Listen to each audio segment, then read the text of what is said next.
All right, hello and welcome to our latest podcast installment of Beyond Sunday's Loving My Neighbors Well. This is a podcast platform where we sit down with people who are endeavoring to do just that. And we just want to have a conversation about what it means to love our neighbors well. And today I'm stoked to have Radha Linchada on here. She's a very good friend of a friend of ours, Dr. Sue Wong. And so I've been hearing a lot about her for years.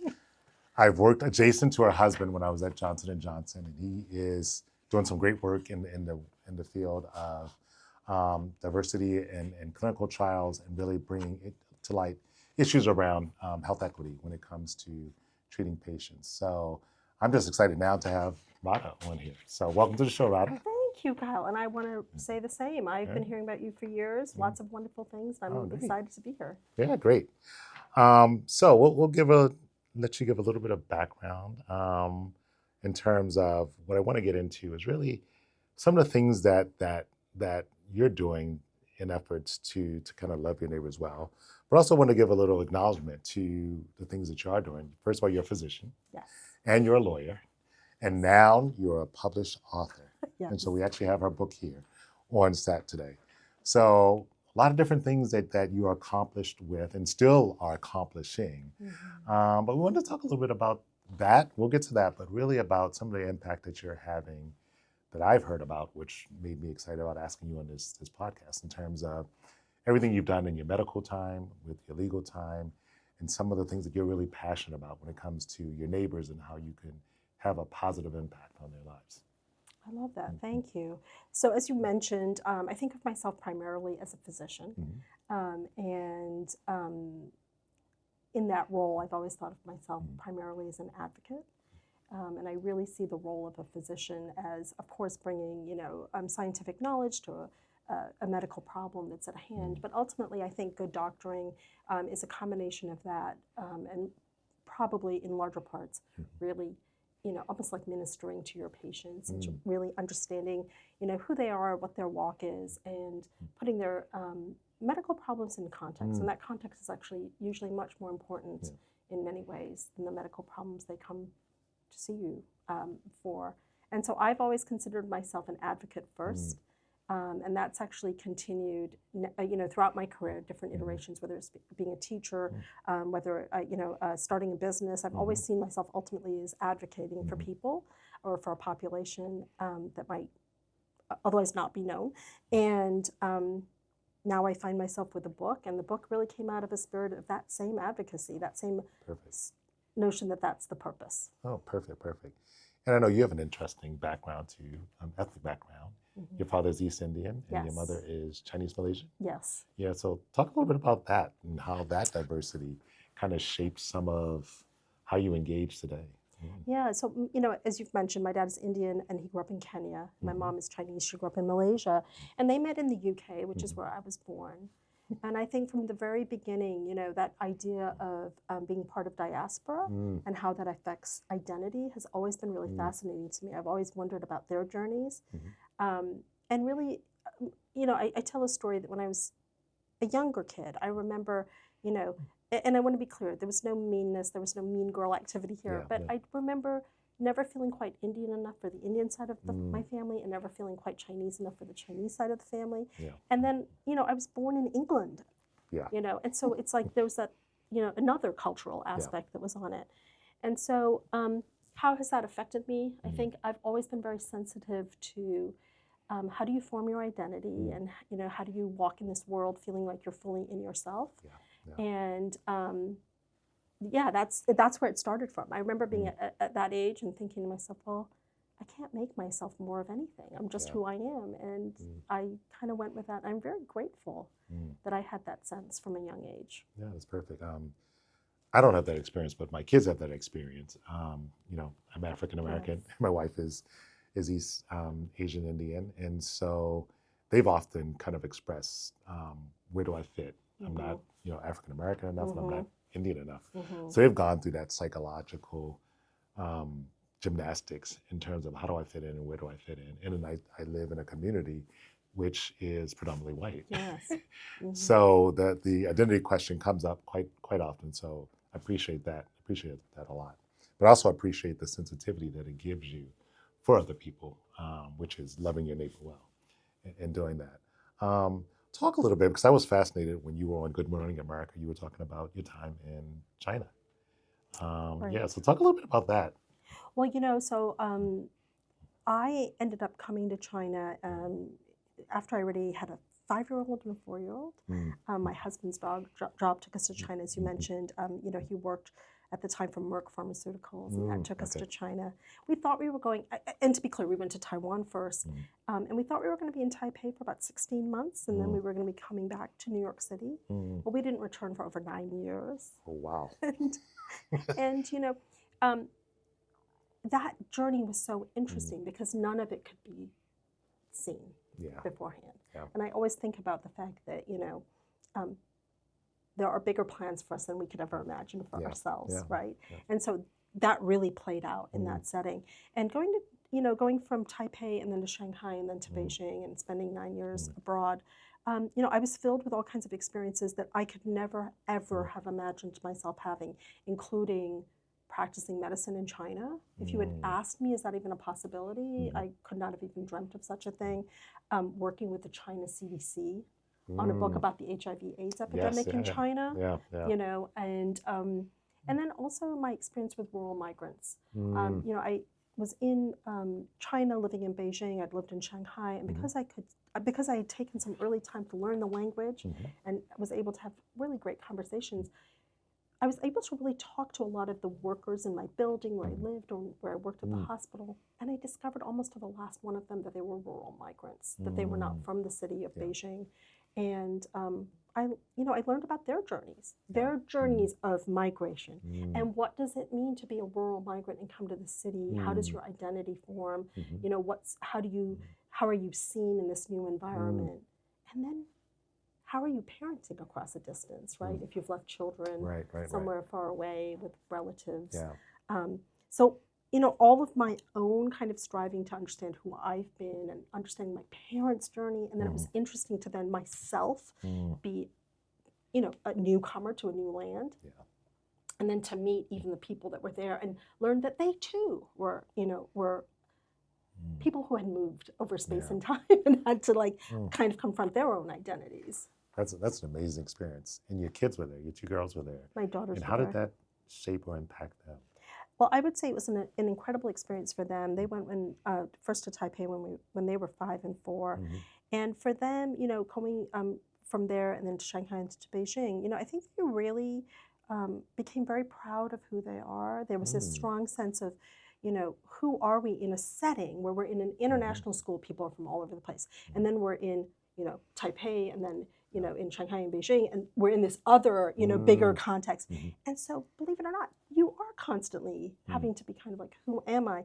And maybe because I think I was so sensitive to that, I always encouraged them to define themselves and to not let other people define them. Beautiful, beautiful, beautiful. So with that experience, what could you bring back to the U.S. in terms of how we could learn from each other, how we can engage differently? Well, I think that's a great question. When we were coming back to the U.S., I really had to ask myself, how had I been taken on this journey? When I left New York, I thought I was going to be back in 16 months, heading straight back into my internal medicine practice, in New York City. Now here we are so many years later, and I've had all these different experiences. I've met so many interesting people. And Kyle, I really asked myself why. And because I don't believe in coincidence, I believe that there's purpose. I felt like I had been gifted and blessed with these stories because it gave me such insight into a part of the world that I wouldn't have had that insight into naturally, And then I thought, oh, I'm supposed to share this. What I've experienced is because I got to live here, I got to understand the people around me in a way I could have done before. So now, how do I give even a little bit of that understanding to somebody else? That's pretty beautiful. That's one of the things we're trying to do as a church community here, which is doing things like this podcast is so important, is to get people out into the community and to engage and to understand different people's lived experiences. Exactly. Because that draws you closer to understanding how you can love them, Yes. especially when they're different than your lived experiences. So that's beautiful. I love that. One of the interesting things that I have for you. So we talked about your advocacy. Tell me how the law, how do you pursue? You pursued medicine first, and then you went into law. So how did all that come about? Well, I wish I could tell you it was a really well thought out plan, but it was not. When I was 12, I remember telling my father, we were recent immigrants to this country. We'd come to the U.S. when I was 9, and my dad used to ask me every 2 weeks, "What's your plan?" Well, I was 9 when he started asking me these questions, and I didn't have a plan. By the time I was 12, I told him I wanted to be a historical fiction writer, and he said, "That's not a plan." And so he said, I suggest either medicine or law. I ended up pursuing both. I thought I wanted to be a biomedical ethics professor. And that's why I decided to go to medical school and law school. And I thought I was going to do biomedical ethics and teach either at a law school or, in another, at a medical school or both. That didn't happen. And so, what I did with my law degree thereafter is I ended up working on some pro bono cases. I did asylum cases because I was a physician, so I could do medical asylum cases, and I would, have this legal background as well. So there have always been parts where that legal background has come in. Even when I worked with the China CDC on the HIV/AIDS book, they were interested in me doing the chapter on stigma and laws around destigmatizing certain health conditions. So that law background has just it's always been part of making me, I think, a better advocate, a more rounded, being able to bring another kind of channel into my advocacy. So, that's how I've used it. Excellent, excellent. So a bunch of questions I want to ask you. So we'll get into the book in a minute. What else are you up to these days? Well, these days, yes. So these days, I stopped seeing patients about 1.5 years ago, and the book came out. It's actually only been out. I think it came out in February, so just a couple months. And I didn't know what having a book come out into the world was going to look like. So I've been spending a lot of time, talking to people about the book, which is great. People want to talk about the book, so I'm really pleased about that. But for me, I'm trying to think of what I want to do next, and I'm very interested in continuing, and this won't surprise you, exploring the ideas of identity and how to make people seen. And so as I think about my next book, I am thinking about populations that come to the United States and who are never fully seen, and often feel that they fit a very specific stereotype. And what that does to you over the long term. That's fascinating. We have a couple here that are engaged in that type of ministry, dealing with asylum seekers, et cetera. Yes. So really important. All right, so talk us about the journey of the book. Okay. How'd you get there? And what did you want to really do with this book? So when I was leaving China, I thought, as I shared, why was I given all of this exposure and all of these interesting stories? And I felt so lucky. And I thought, it's because I'm supposed to be able to share this. I'm supposed to take my experience and help others have it as well, so that this other part of the world will not seem different from our part of the world in the sense of we're all people. So I started writing a series, or I planned to write a series of nonfiction essays. I was a nonfiction writer at the time. And very quickly I thought, but I want you to feel what I'm feeling. And I felt like that would be done better through a story. And so, I remember I told you when I was 12, I told my dad, maybe I'm going to write a historical fiction novel. And I thought, maybe this is the time to try that. I'd never done that.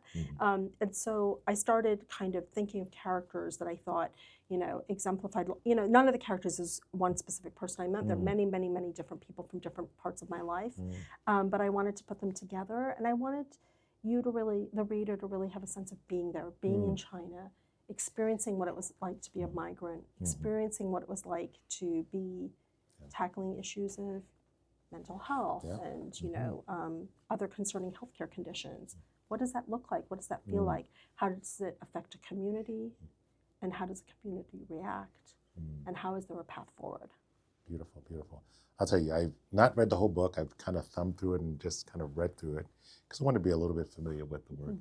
A lot of beautiful imagery in there. You really capture the essence of the communities and the landscape, and you really try to bring the readers into the picturesqueness of the story and where they are. And it's really focused on a lot of the small details. You really focus on a lot of small details with this, which is fascinating. I'm not a writer, but I do appreciate this book and what you're trying to do with that. So as we wrap up, last thoughts. What do you want the audience to take away from what you're trying to advocate for, what you've learned through your life experiences, and how we can endeavor to love our neighbors well? Well, I think, somebody asked me something along the same lines earlier today, and I said to them that in the entire time that I've practiced medicine, and, I've always wished, if I could make one thing come true, I wish that every patient could see how amazing they were. Yeah. I have often had patients come to me filled with despair, shame, guilt, all kinds of feelings, and I feel that a big part of advocating for them has been letting them know how they actually are. And I just wish I could grant that wish to everybody, that you could see yourself the way you've actually been made. Yeah. And I think that would be what I would want for everybody to do for themselves and for their neighbors, to love themselves and help their neighbors love themselves. Absolutely. And that's what we believe as a church is we need to love our neighbors well, and we need to model what that looks like for them, and to let them know that they were created for something better. Absolutely. And so that's what we try to do. So everyone, please go out and get the book, And the Ancestors Sing by Radha Shada. Thank you for being on the show. Thank you so much. We'll have you come back. We'll probably have you come back with Sue at some point. I would love that. That would be All right, amazing. Great. Thank you. Thanks for being on the show. Thank you. Thanks, everyone.